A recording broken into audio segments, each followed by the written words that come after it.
je vais postuler sur cette plateforme.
Je fais ça, je vais voir ça après.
Précédemment, je m'étais inscrite pour cette formation, webinaire plutôt, mais j'étais en voiture et je n'avais pas réussi à me connecter.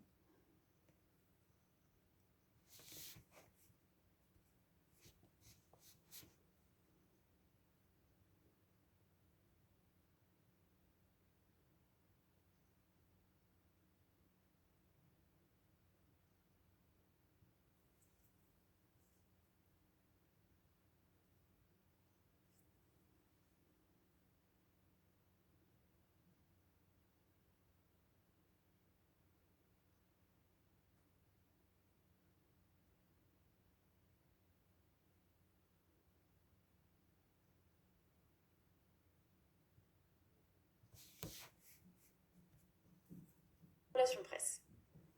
La conférence que je présente aujourd'hui est accessible à tous. Elle est accessible à tous les porteurs de projets professionnels et artistiques. Si vous êtes un entrepreneur avec un projet pro, ou alors avec un lancement d'application ou une start-up.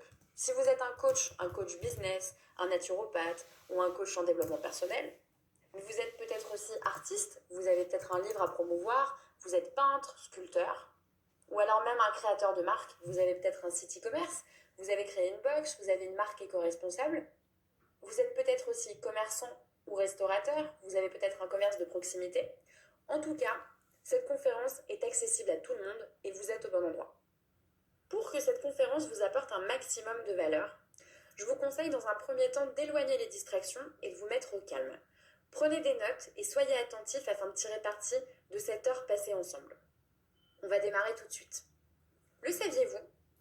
En 2019, en France, il y a eu 815 257 projets professionnels qui ont été créés. C'est à peu près 2230 entreprises qui ont été créées chaque jour. À côté de ça, c'est 50% d'entre eux qui ont dû abandonner dans les 5 premières années car ils n'ont pas obtenu suffisamment de visibilité pour rendre leur projet viable. Autrement dit, c'est un rêve sur deux qui ne s'est pas réalisé. Il y a 50% de ces entrepreneurs qui ont réussi à survivre. Pour le reste, tout s'est écroulé. Quand je parle d'entrepreneurs, c'est très large. Je parle de tous les projets en développement, aussi bien professionnels qu'artistiques. Ce qui m'amène à vous parler du problème numéro 1 rencontré par tous les porteurs de projets. Le savoir-faire, qu'est-ce que c'est ? Vous êtes un expert dans votre domaine. Vous connaissez votre projet, vous connaissez votre domaine d'expertise, personne ne peut le remettre en question, mais surtout, personne ne le sait. Le problème numéro 1 rencontré par les porteurs de projets, c'est faire savoir. Comment faire connaître votre projet ? Comment faire connaître votre expertise ? Pour résumer, le savoir-faire, il n'y a jamais de problème. Vous le maîtrisez, c'est vous.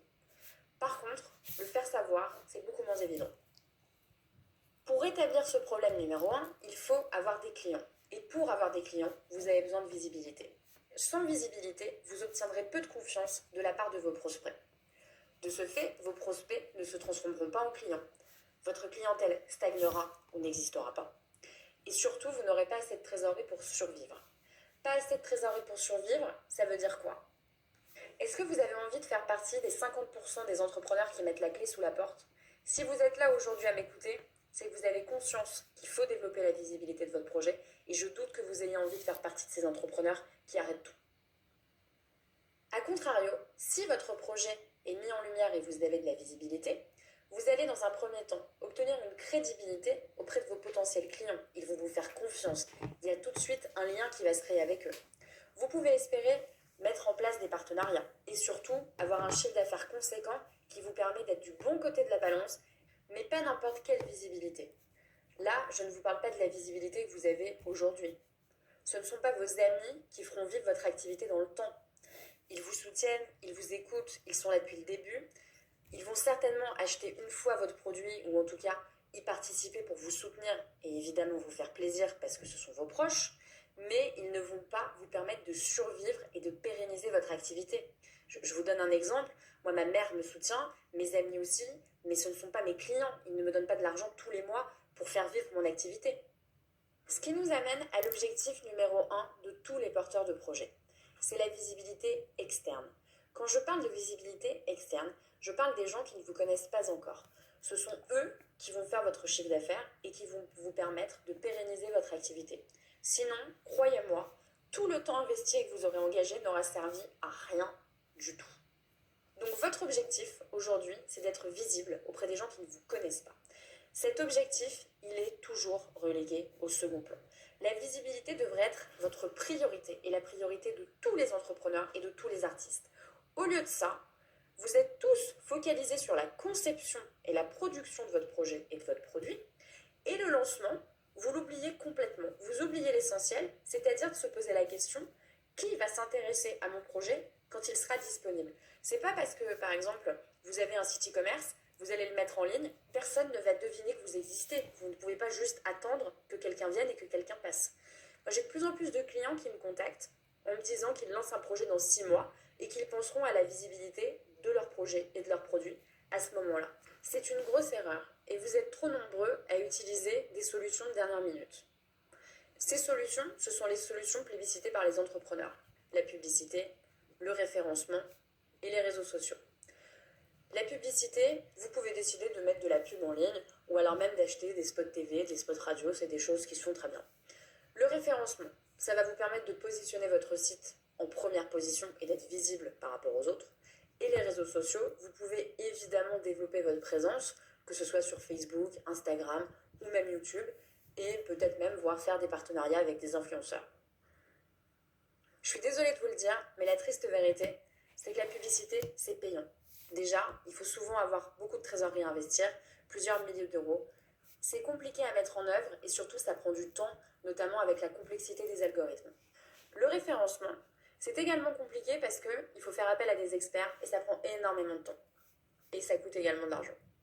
Et les réseaux sociaux, le processus est long dans le sens où il faut contacter des influenceurs et surtout c'est sans promesse de succès parce que généralement vous n'avez aucune idée de leur taux de transformation. En plus de ça, les réseaux sociaux, il va vous falloir également développer votre visibilité sur les réseaux. Ce n'est pas parce que vous avez simplement un compte sur un réseau social que vous êtes visible. Il va vous falloir également créer une communauté. C'est comme si vous aviez un second projet à faire dans votre projet. Ces 3 solutions qu'on vient d'évoquer, elles ne vont pas vous aider sur le court terme et même le moyen terme, puisque ces 3 moyens sont chers, longs et complexes à mettre en œuvre. Je vous rassure, aujourd'hui vous allez découvrir avec moi, pendant cette masterclass, un canal express qui va vous permettre d'apporter à votre projet la visibilité qu'il mérite et en plus gratuitement. Restez bien avec moi. Ce canal, vous le connaissez tous, mais rares sont ceux qui le mettent à profit. Ce sont les relations presse. Les relations presse, c'est quoi? Ce sont les relations qu'on peut avoir avec tous les supports médiatiques possibles en France. Les émissions de radio, les sites internet, la presse papier, les émissions de télé, les podcasts, tous les canaux de communication existants. Je vous entends d'ici, vous allez me dire que plus personne ne consomme les médias. C'est complètement faux. Moi j'en ai marre d'entendre tous les jours des entrepreneurs et des créateurs de marques me dire que les médias sont morts. Je travaille avec eux depuis des années et les audiences n'ont jamais été aussi importantes. D'autant plus depuis le premier confinement qu'on a eu. La presse, c'est 26 millions de lecteurs quotidiens. C'est un Français sur 3. La radio, il y a 15 millions d'auditeurs par jour. Télévision, en 2020, les Français ont passé en moyenne 3h58 devant les émissions de télé. Et Internet, 45 millions de Français consultent des médias digitaux quotidiennement. On est 70 millions, c'est plus de la moitié. Les médias sont une énorme source de visibilité et vous permettront de gagner la confiance de vos potentiels clients, attirer l'attention de personnes qui ne vous connaissent pas encore et créer de l'engagement et de l'engouement auprès de votre projet. Les relations presse, c'est l'un des rares canaux aujourd'hui à combiner ces 3 objectifs. Mais les relations presse, c'est aussi le canal le plus engageant. Suite à la lecture d'un article dans les médias, c'est plus de 43% des Français qui décident de passer à l'action. Les médias influencent notre comportement. Quand on découvre un article, il se passe rapidement quelque chose d'inconscient en fait dans notre tête. La presse, pour le coup, elle, a un rôle indétrônable.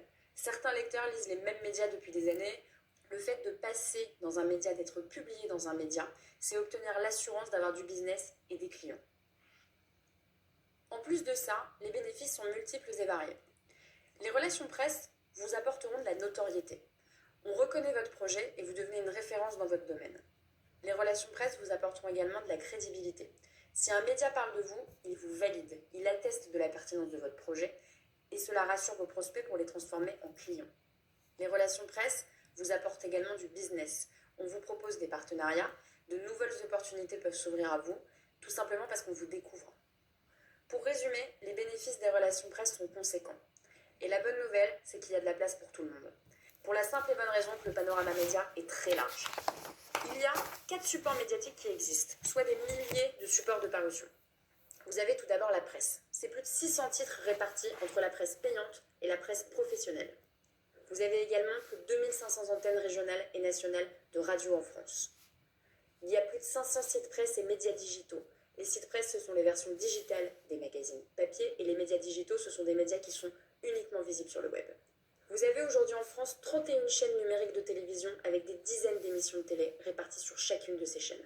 Vous avez également plus de 160 références podcast. Ça veut dire qu'au total, en France, aujourd'hui, il y a plus de 3800 supports de parution et de diffusion possibles.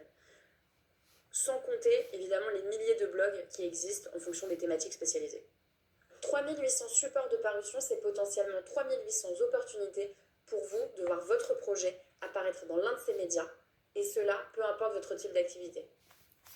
Voyons ensemble maintenant le détail de ces supports.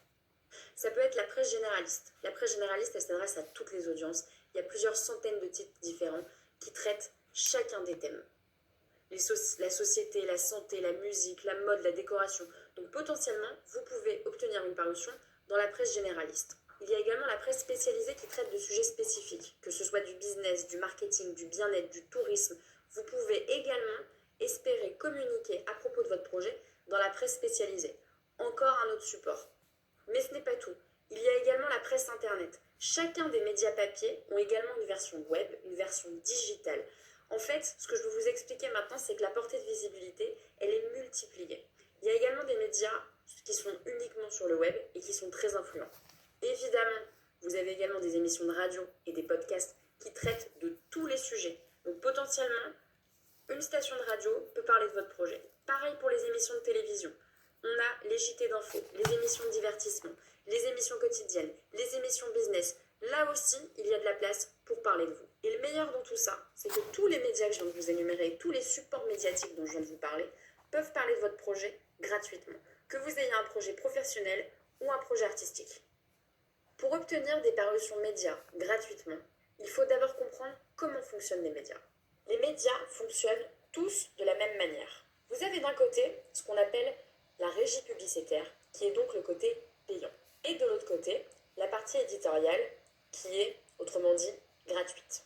La régie publicitaire, qu'est-ce que c'est? Chaque média a une régie publicitaire qui permet, autrement dit, de nourrir le média et de le permettre de vivre. Quand vous ouvrez un magazine, vous avez déjà dû voir des grosses pages de pub pour des parfums, pour des montres, généralement des marques de grosses maisons. Ces marques achètent des pages de publicité. Vous avez également des articles qu'on appelle publis rédactionnels qui sont mis en page un peu comme des interviews pour représenter les compléments alimentaires, des petites marques de cosmétiques, des choses un peu moins connues. Tout ça, c'est payant. Le ticket d'entrée pour acheter une page de publicité dans un magazine coûte plusieurs milliers d'euros. Mais vous vous doutez bien qu'un média ne peut pas avoir uniquement de la publicité, parce que sinon vous ne prendriez aucun plaisir à ouvrir un magazine ou à écouter une émission de radio ou à regarder une émission de télé. Donc, cette partie gratuite, c'est ce qu'on appelle l'éditorial. Ce sont des rédactions qui sont constituées de journalistes qui sont payés pour remplir et alimenter la partie gratuite d'un média. Cette partie éditoriale, elle représente 80% d'un média. La majorité des sujets sont à construire et il y a une place énorme à prendre. Votre intérêt dans tout ça, les 80% qu'on vient de voir, sont traités par des journalistes qui sont mandatés par leur rédaction pour trouver des sujets à écrire pour leurs lecteurs et leur audience dans 3 buts précis. Le premier, informer, donc c'est-à-dire parler des nouvelles innovations qui sont sorties, des nouveaux projets professionnels, mais aussi de divertir, donc c'est tout ce qui va toucher à la culture, le divertissement, des émissions, des films, de la musique, mais aussi cultiver, donc parler des nouvelles marques ou alors des nouvelles techniques de développement personnel. Si vous analysez toutes les parutions médias que l'on voit au quotidien dans les magazines ou en écoutant la radio ou en regardant la télévision, toutes répondent à l'un de ces 3 critères. Alors si vous pensez que votre projet peut informer, divertir ou cultiver des lecteurs et une audience, vous avez vous aussi votre place dans les médias. Vous avez vous aussi votre place dans tous les supports médiatiques, dans la presse, à la radio, sur le web et peut-être même à la télévision. Si votre projet répond à l'un de ces 3 critères, vous avez votre place. Sauf que, et oui malheureusement, il y a énormément de personnes qui sont au courant. 80%, c'est beaucoup de places libres. Les journalistes croulent sous les mails et une multitude de projets se disputent cette place précieuse. Mais alors comment faire pour obtenir une parution gratuite? C'est mon métier. Je suis attachée de presse et j'accompagne depuis 2013 les porteurs de projets professionnels et artistiques à obtenir de la visibilité grâce aux relations presse. Les relations presse, évidemment, c'est la partie éditoriale. Je les accompagne à rentrer en contact avec des journalistes et à obtenir une visibilité gratuite pour n'importe quel projet. J'ai un parcours 100% média. J'ai commencé comme attachée de presse spécialisée dans la mode, où j'ai accompagné des marques assez mass market comme Mango, Benetton, Nelly. J'ai enchaîné comme styliste pour la télévision, pour un animateur que vous connaissez tous, Stéphane Plaza pour l'émission Chasseur d'appart. J'ai continué comme coordinatrice de production pour l'émission Click TV, présentée par Mouloud Achour, qui est diffusée sur Canal+, où j'ai participé à la partie éditoriale du média, et donc la partie gratuite, où nous recevions artistes et porteurs de projets professionnels. Pendant 2 ans, j'ai travaillé dans une agence de communication comme attachée de presse spécialisée en spectacle vivant et en humour. J'ai collaboré et j'ai accompagné de nombreux artistes tels que Kamel Wally, Tony Saint-Laurent, Eric Serra, Fabrice Eboué, Chantal Latsou, beaucoup d'artistes du spectacle vivant, à obtenir de la visibilité dans tous les médias et sur tous les supports médiatiques. C'est-à-dire que si un jour vous avez vu l'un de ces artistes sur un plateau télé parler d'un de ces spectacles et que ça vous a donné envie de réserver une place, c'est un petit peu grâce à moi. Même si ces artistes sont connus, il faut remplir des salles, il faut vendre des billets et du coup, il faut faire de la promotion dans les médias. Et depuis, je suis attachée de presse en freelance. J'ai trouvé ma voie, je me suis passionnée pour le développement de projets, que ce soit les projets artistiques ou les projets business. Je considère que chaque projet mérite la lumière car il y a du travail derrière Et le fait de travailler en freelance me permet de choisir les porteurs de projets que j'ai envie d'accompagner personnellement. Pour résumer, j'ai plus de 7 années d'expérience média.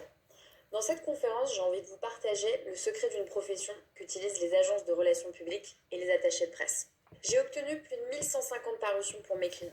Cette méthode dont j'ai envie de vous parler aujourd'hui m'a permis d'accompagner de nombreux talents et de leur donner l'opportunité de parler de leurs projets dans les magazines et dans les médias influents. J'ai également accompagné plus de 90 clients de manière personnelle, que ce soit des créateurs de marques, des artistes, du spectacle vivant et de la musique, des startups, des coachs et des porteurs de projets professionnels. Ce qui m'anime, c'est de permettre aux nouveaux entrepreneurs et aux artistes de vivre de leur passion en rendant leurs projets viables. Je considère sincèrement que chaque projet mérite la valorisation du travail réalisé. Mais alors quel est ce secret de réussite? Vous voulez le connaître? J'ai simplement réussi à capter l'attention des journalistes. C'est la clé pour obtenir des parutions médias gratuites. Ce sont les journalistes qui définissent les sujets des médias. On l'a vu, ils sont sursollicités. Mais si vous arrivez à capter leur attention, vous arriverez à obtenir des parutions gratuitement dans les médias, que ce soit dans la presse écrite, sur le web, à la radio et peut-être même des sujets télévision. Et tout ça gratuitement grâce aux journalistes. C'est le secret pour obtenir des parutions médias. J'utilise cette méthode au quotidien pour chacun de mes clients, que ce soit des artistes ou alors des porteurs de projets pro et des entrepreneurs ou même des coachs business. Le plus dur, c'est d'obtenir l'attention des journalistes. Si vous avez leur attention, c'est 90% du chemin que vous avez parcouru. Et pour capter l'attention d'un journaliste, vous avez besoin d'un angle stratégique. Alors, vous allez me dire, qu'est-ce qu'un angle stratégique? Un angle stratégique se résume en 3 éléments clés. Le premier élément d'un angle stratégique gagnant, c'est l'avantage concurrentiel. L'avantage concurrentiel, c'est votre différence par rapport aux autres. C'est ce qui va vous rendre unique. Si vous avez un positionnement unique, vous allez vous différencier d'eux et ça va vous donner de la valeur. Si vous avez des concurrents, c'est une très bonne nouvelle parce que ça veut dire que votre marché fonctionne. Ça veut dire qu'il y a de la place pour vous. Et si les médias parlent de vos concurrents, c'est encore mieux parce que ça veut dire que le sujet les intéresse. Un avantage concurrentiel, ce n'est pas forcément une innovation. C'est juste en fait un élément de langage, quelque chose qui va sortir de votre projet, que vous allez mettre en avant pour parler de vous différemment. Et c'est ça justement qui va intéresser les médias puisque votre projet va tout d'un coup être unique alors que peut-être potentiellement vous faites la même chose que les autres. Mais ça va vous permettre de vous mettre en avant par rapport à eux. Le deuxième élément clé d'un angle stratégique gagnant, c'est un storytelling humain. Un storytelling humain, c'est une histoire sincère. Il faut que vous deveniez le conteur de votre propre histoire, de votre projet. Et surtout, il faut que cette histoire, elle soit cohérente avec vos objectifs. On aime les histoires depuis qu'on est enfant. C'est pour ça qu'on va au cinéma, c'est pour ça qu'on regarde des films, c'est pour être transporté et surtout pour que ça nous rappelle des choses. En fait, quand vous allez raconter votre histoire à un média et donc un journaliste, il faut que le journaliste puisse avoir des choses à raconter à ses lecteurs et à son audience.